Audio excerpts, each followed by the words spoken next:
Hey guys, Zangetsu 134 here, bringing you Kamen Rider Build episode 10. So yeah, been a week or two since I posted the last one since there was a hiatus. I thought it was supposed to be like 2 weeks hiatus, but I think that was someone talking about how like it would be 2 weeks before they could get to reviewing it. But it was really only 1 week. I guess it felt like 2 weeks. It certainly took forever. It felt like it took forever anyway. Um. So yeah, in this episode we there's a lot happening. Ryuga finally decided to trust science and help Sento to protect the Institute in Toto. Our heroes get their butts handed to them by Faust, and not only that, but Sento loses both the Pandora's box and all of his full bottles except for the Dragon full bottle. So yeah. Oh, and we also get more hints that perhaps Bloodstalk is Katsuragi, as he kills the other spy from the Toto Institute, and then uses a gas to change his face. Which kind of hints that perhaps somebody had killed Katsuragi and replaced their body with someone else, or they didn't really kill Katsuragi. They just made him look. They just killed someone to make them look like Katsuragi. Which is an interesting mystery spin, but I don't know. So yeah, this episode was really intense, especially with the fact that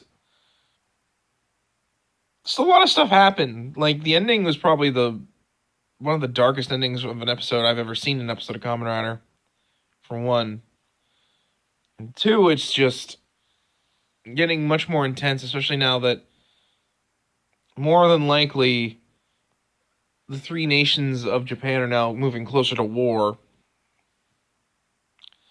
and as well as Sento's very own ideals are being tested as everyone is using technology for war, and especially Faust, as they use their technology to start a war so that they can get their Kamen Rider system made.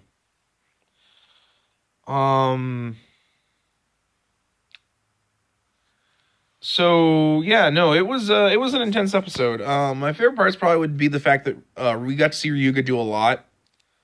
Despite the fact he gets pretty beat up by the end of this. I think partially fighting through an army of Smash and an army of robots in the Smash. But yeah, no, and then he tries to fight Night Rogue and Bloodstock on his own, which leads into the fact that he's now capable of using a rider system, as he's finally at Hazard level 3. He's actually able to injure Bloodstock, which is kind of rare. And we get the Lock Dragon, or Dragon Lock combo best match, which was pretty cool. I like the fact that it's almost too powerful for Bill to use. Like, he uses it, and Sento gets a lot of energy feedback from the fact that it's just too powerful, thanks to the fact that it was originally or it's basically synced up with Ryuga, I think, too much, and that like he brings up the power too much, so only really he can use it. And I really liked that they gave explanations of how Faust can cause the robots that are used by Toto to by using a certain sound frequency to make them become follow their orders. Yeah, no, it was a really good episode. I liked at the end when the girl that runs the cafe, I can't think of her name. I think Misa is her name? Yeah, I think it's Misa. Is cleaning the lab, and she finds a listening device stuck under the stairs.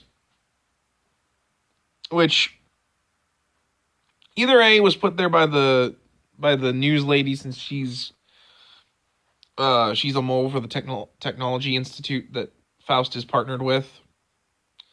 Or B, is actually just like is kind of a double spy. But I don't know. It's kind of complicated whether or not what side she's on. Yeah, no, this was a really intense episode. A lot of stuff happens.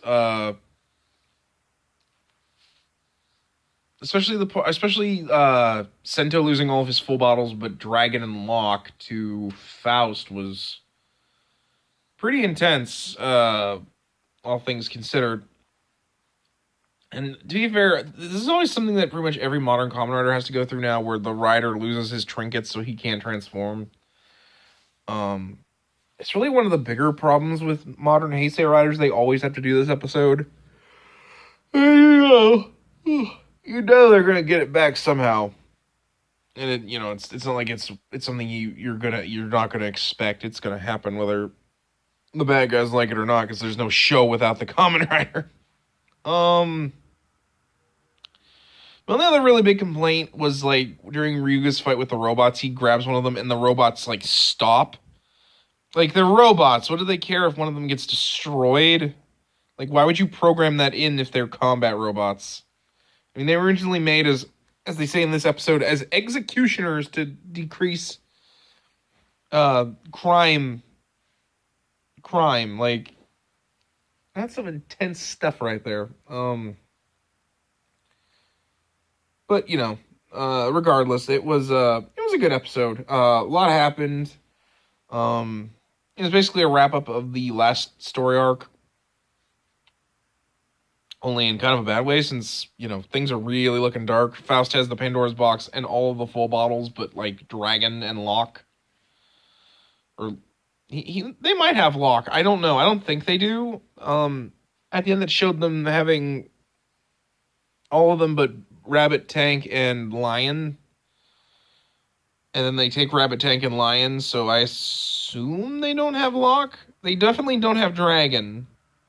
Because that belongs to Ryuga. Especially because next episode is when he debuts as Cross Z. Or Cross. I still think it's supposed to be pronounced Cross, like claws like a dragon.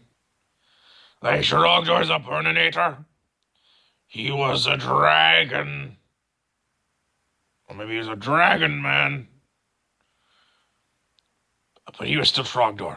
I'm not going to do the scream. Sorry. But yeah, I also really like the Voltec finish for Locke Dragon, in that it chains you up and then you fire a fireball at the Locke. That was kind of cool. And it explodes. But